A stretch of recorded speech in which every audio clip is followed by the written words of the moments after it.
कखारु खाइबा द्वारा केउं रोग ठीक होइथाए? आपण मानकर ऑप्शन होछि ऑप्शन ए लिवर समस्या, ऑप्शन बी कोष्ठकाठिन्य, ऑप्शन सी डायरिया एवं ऑप्शन डी हृदय रोग। सो फ्रेंड्स आपण माने प्रतिटी प्रश्न रे 5 सेकेंड टाइम पाइबे। जदि यार उत्तरटी जानिथिबे ताहाले निश्चित भाबे कमेंट करंतु। सो फ्रेंड्स आपण मानकर समयटी सरी जाइछि, तो चलंतु देखिनबा यार सठिक उत्तरटी कोन रहिछि। यार सठिक उत्तरटी होछि ऑप्शन बी कोष्ठकाठिन्य। कखारु खाइबा द्वारा कोष्ठकाठिन्य रोग ठीक होइथाए। चलंतु परवर्ती प्रश्न देखिनबा। केउं परिबा खाइबा द्वारा मलकंटक रोग ठीक होइथाए? ऑप्शन ए गाजर, ऑप्शन बी पोटल, ऑप्शन सी अमृतभंडा एवं ऑप्शन डी भेंडी। आपण मानकर समय आरंभ होछि एबे ठारू। 4, 3, 2, 1 वेलकम। फ्रेंड्स आपण मानकर समयटी सरी जाइछि, तो चलंतु देखिनबा यार सठिक उत्तरटी कोन रहिछि। यार सठिक उत्तरटी होछि ऑप्शन सी अमृतभंडा। अमृतभंडा खाइबा द्वारा मलकंटक रोग मध्य ठीक होइथाए। चलंतु देखिनबा परवर्ती प्रश्न कोन रहिछि। केउं पत्र खाइबा द्वारा थायराइड रोग ठीक होइथाए? ऑप्शन ए जामु पत्र, ऑप्शन बी धनिया पत्र, ऑप्शन सी आत पत्र एवं ऑप्शन डी अळा पत्र। सो फ्रेंड्स आपण मानकर समय आरंभ होछि एबे ठारू। 4, 3, 2, 1 वेलकम। सो फ्रेंड्स आपण मानकर समयटी सरी जाइछि, तो चलंतु देखिनबा यार सठिक उत्तरटी कोन रहिछि। यार सठिक उत्तरटी होछि ऑप्शन बी धनिया पत्र। धनिया पत्र खाइबा द्वारा थायराइड रोग ठीक होइथाए। चलंतु देखिनबा परवर्ती प्रश्न कोन रहिछि। अपरिष्कार पानी पीबा द्वारा मनुष्यर केउं अंग खराब होई जाए? Option A kidney, option B मूत्रनली, ऑप्शन सी लिवर एवं ऑप्शन डी श्वासनली। आपण मानकर समय आरंभ होछि एबे ठारू। 4, 3, 2, 1 वेलकम। सो फ्रेंड्स आपण मानकर समयटी सरी जाइछि। चलंतु देखिनबा यार सठिक उत्तरटी कोन रहिछि। यार सठिक उत्तरटी होछि ऑप्शन ए बी सी। एई तीनोटी जाक होछि अपरिष्कार पानी पीबा द्वारा मनुष्यर किडनी, मूत्रनली एवं लिवर मध्य नष्ट होई जाए। चलंतु देखिनबा परवर्ती प्रश्न कोन रहिछि। बादाम सहित क्षीर पीले मनुष्यर कोन बढ़ी थाए? Option A liver, option B शक्ति, ऑप्शन सी ज्ञान एवं ऑप्शन डी जौनांग। सो फ्रेंड्स आपण मानकर समय आरंभ होछि एबे ठारू। 4, 3, 2, 1 वेलकम। तो फ्रेंड्स आपण मानकर समयटी सरी जाइछि। चलंतु देखिनबा यार सठिक उत्तरटी कोन रहिछि। यार सठिक उत्तरटी होछि ऑप्शन बी शक्ति। बादाम सहित क्षीर पीले मनुष्यर शक्ति बढ़ी थाए। चलंतु देखिनबा परवर्ती प्रश्न कोन रहिछि। पखाळ भात खाइबा केउं रोग पई उत्तम अटे? ऑप्शन ए किडनी समस्या, ऑप्शन बी पेट जंत्रणा, ऑप्शन सी कोष्ठकाठिन्य एवं ऑप्शन डी लिवर समस्या। सो फ्रेंड्स आपण मानकर समय आरंभ होछि एबे ठारू। 4, 3, 2, 1 वेलकम। तो फ्रेंड्स आपण मानकर समयटी सरी जाइछि, तो चलंतु देखिनबा यार सठिक उत्तरटी कोन रहिछि। यार सठिक उत्तरटी होछि ऑप्शन सी कोष्ठकाठिन्य। पखाळ खाइबा द्वारा कोष्ठकाठिन्य रोग ठीक हो जाय थाए एवं ता पय उत्तम मध्य अटे। चलंतु देखिनबा परवर्ती प्रश्न कोन रहिछि।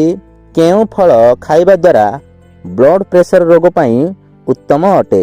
Option A Amb, option B डालिंब, option C आत एवं ऑप्शन डी पिजुली।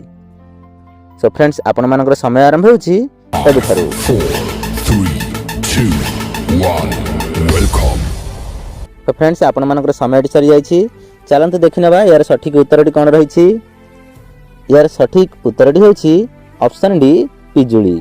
पिजुली खाइबा द्वारा ब्लड प्रेशर रोग पई उत्तम अटे। चलंतु देखिनबा परवर्ती प्रश्न कोन रहिछि। खाद्य रे प्रतिदिन घिओ मिसाई खाइले मनुष्यर कोन बढ़ी थाए? ऑप्शन ए ओजन, ऑप्शन बी चुट्टी, ऑप्शन सी जौन शक्ति एवं ऑप्शन डी नख। आपण मानकर समय आरंभ होछि एबे ठारू। 4, 3, 2, 1 वेलकम। तो फ्रेंड्स आपण मानकर समयटी सरी जाइछि। चलंतु देखिनबा यार सठिक उत्तरटी कोन रहिछि। यार सठिक उत्तरटी होछि ऑप्शन ए ओजन। खाद्य रे प्रतिदिन घिओ मिसाई खाइले मनुष्यर ओजन बढ़ी थाए। चलंतु देखिनबा परवर्ती प्रश्न कोन रहिछि। प्रतिदिन ପାନ ଖାଇବା ଦ୍ୱାରା କ'ଣ ଭଲ ହୋଇଥାଏ? ଅପସନ୍ ଏ ରକ୍ତଚାପ, ଅପସନ୍ ବି ବଦହଜମି, ଅପସନ୍ ସି ଅର୍ଶ ରୋଗ ଏବଂ ଅପସନ୍ ଡି ମଧୁମେହ। ଆପଣମାନଙ୍କର ସମୟ ଆରମ୍ଭ ହେଉଛି ଏବେଠାରୁ। 4, 3, 2, 1. Welcome. ସୋ ଫ୍ରେଣ୍ଡସ୍, ଆପଣମାନଙ୍କର ସମୟଟି ସରିଯାଇଛି। ତ ଚାଲନ୍ତୁ ଦେଖିନେବା ଏହାର ସଠିକ୍ ଉତ୍ତରଟି କ'ଣ ହେଉଛି। ଏହାର ସଠିକ୍ ଉତ୍ତରଟି ହେଉଛି ଅପସନ୍ ବି ବଦହଜମି। ପ୍ରତିଦିନ ପାନ ଖାଇବା ଦ୍ୱାରା ବଦହଜମି ଭଲ ହୋଇଥାଏ। ଚାଲନ୍ତୁ ଦେଖିନେବା ପରବର୍ତ୍ତୀ ପ୍ରଶ୍ନ କ'ଣ ରହିଛି। କେଉଁ ଚାହା ଡାଇବେଟିସ୍ ରୋଗୀଙ୍କ ପାଇଁ ଅତି ଉପକାରୀ ଅଟେ? ଅପସନ୍ ଏ ଅଦା ଚାହା, ଅପସନ୍ ବି ଲେମ୍ବୁ ଚାହା, ଅପସନ୍ ସି ଗୁଡ଼ ଚାହା ଏବଂ ଅପସନ୍ ଡି ନାଲି ଚାହା। ଆପଣମାନଙ୍କର ସମୟ ଆରମ୍ଭ ହେଉଛି ଏବେଠାରୁ। 4, 3, 2, 1. Welcome. ତ ଫ୍ରେଣ୍ଡସ୍, ଆପଣମାନଙ୍କର ସମୟଟି ସରିଯାଇଛି। ତ ଚାଲନ୍ତୁ ଦେଖିନେବା ଏହାର ସଠିକ୍ ଉତ୍ତରଟି କ'ଣ ହେଉଛି। ଏହାର ସଠିକ୍ ଉତ୍ତରଟି ହେଉଛି ଅପସନ୍ ସି ଗୁଡ଼ ଚାହା। ଗୁଡ଼ ଚାହା ପିଇବା ଦ୍ୱାରା ଡାଇବେଟିସ୍ ରୋଗୀଙ୍କ ପାଇଁ ଉତ୍ତମ ଅଟେ। ଚାଲନ୍ତୁ ଦେଖିନେବା ପରବର୍ତ୍ତୀ ପ୍ରଶ୍ନ କ'ଣ ରହିଛି। ଅତ୍ୟଧିକ ମଦ୍ୟପାନ କରୁଥିବା ବ୍ୟକ୍ତିଙ୍କୁ କେଉଁ ରୋଗ ହୋଇଥାଏ? Option A diabetes, option B kidney, option C ପେଟ ଯନ୍ତ୍ରଣା ଏବଂ ଅପସନ୍ ଡି ଯକ୍ଷ୍ମା। ଆପଣମାନଙ୍କର ସମୟ ଆରମ୍ଭ ହେଉଛି ଏବେଠାରୁ। 4, 3, 2, 1. Welcome. ସୋ ଫ୍ରେଣ୍ଡସ୍, ଆପଣମାନଙ୍କର ସମୟଟି ସରିଯାଇଛି। ତ ଚାଲନ୍ତୁ ଦେଖିନେବା ଏହାର ସଠିକ୍ ଉତ୍ତରଟି କ'ଣ ହେଉଛି। ଏହାର ସଠିକ୍ ଉତ୍ତରଟି ହେଉଛି ଅପସନ୍ ବି କିଡନୀ। ଅତ୍ୟଧିକ ମଦ୍ୟପାନ କରୁଥିବା ବ୍ୟକ୍ତିଙ୍କ କିଡନୀ ଶୀଘ୍ର ଖରାପ ହୋଇଯାଏ। ଚାଲନ୍ତୁ ଦେଖିନେବା ପରବର୍ତ୍ତୀ ପ୍ରଶ୍ନ କ'ଣ ରହିଛି। କ'ଣ ଖାଇବା ଦ୍ୱାରା ଆଣ୍ଠୁଗଣ୍ଠି ଯନ୍ତ୍ରଣା ଶୀଘ୍ର ଭଲ ହୋଇଥାଏ? ଅପସନ୍ ଏ ଲବଙ୍ଗ, ଅପସନ୍ ବି ମେଥି, ଅପସନ୍ ସି କାଜୁ ଏବଂ ଅପସନ୍ ଡି ଜାମୁ। ତ ଫ୍ରେଣ୍ଡସ୍, ଆପଣମାନଙ୍କର ସମୟ ଆରମ୍ଭ ହେଉଛି ଏବେଠାରୁ। 4, 3, 2, 1. Welcome. ତ ଫ୍ରେଣ୍ଡସ୍, ଆପଣମାନଙ୍କର ସମୟଟି ସରିଯାଇଛି। ଚାଲନ୍ତୁ ଦେଖିନେବା ଏହାର ସଠିକ୍ ଉତ୍ତରଟି କ'ଣ ରହିଛି। ଏହାର ସଠିକ୍ ଉତ୍ତରଟି ହେଉଛି ଅପସନ୍ ବି ମେଥି। ମେଥି ଖାଇବା ଦ୍ୱାରା ଆଣ୍ଠୁଗଣ୍ଠି ଯନ୍ତ୍ରଣା ଶୀଘ୍ର ଭଲ ହୋଇଥାଏ। ଚାଲନ୍ତୁ ଦେଖିନେବା ପରବର୍ତ୍ତୀ ପ୍ରଶ୍ନ କ'ଣ ରହିଛି। କେଉଁ ତେଲ ମୁହଁରେ ଲଗାଇବା ଦ୍ୱାରା ଚେହେରା ଗ୍ଲୋ କରିଥାଏ? ଅପସନ୍ ଏ ବାଦାମ ତେଲ, ଅପସନ୍ ବି ସୋରିଷ ତେଲ, ଅପସନ୍ ସି ନଡ଼ିଆ ତେଲ ଏବଂ ଅପସନ୍ ଡି ନିମ୍ବ ତେଲ। ଆପଣମାନଙ୍କର ସମୟ ଆରମ୍ଭ ହେଉଛି ଏବେଠାରୁ।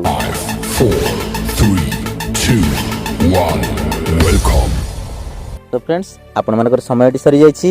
ତ ଚାଲନ୍ତୁ ଦେଖିନେବା ଏହାର ସଠିକ୍ ଉତ୍ତରଟି କ'ଣ ରହିଛି। ଏହାର ସଠିକ୍ ଉତ୍ତରଟି ହେଉଛି ଅପସନ୍ ସି ନଡ଼ିଆ ତେଲ। ନଡ଼ିଆ ତେଲ ମୁହଁରେ ଲଗାଇବା ଦ୍ୱାରା ଚେହେରା ଗ୍ଲୋ କରିଥାଏ। ଚାଲନ୍ତୁ ଦେଖିନେବା ପରବର୍ତ୍ତୀ ପ୍ରଶ୍ନ କ'ଣ ରହିଛି।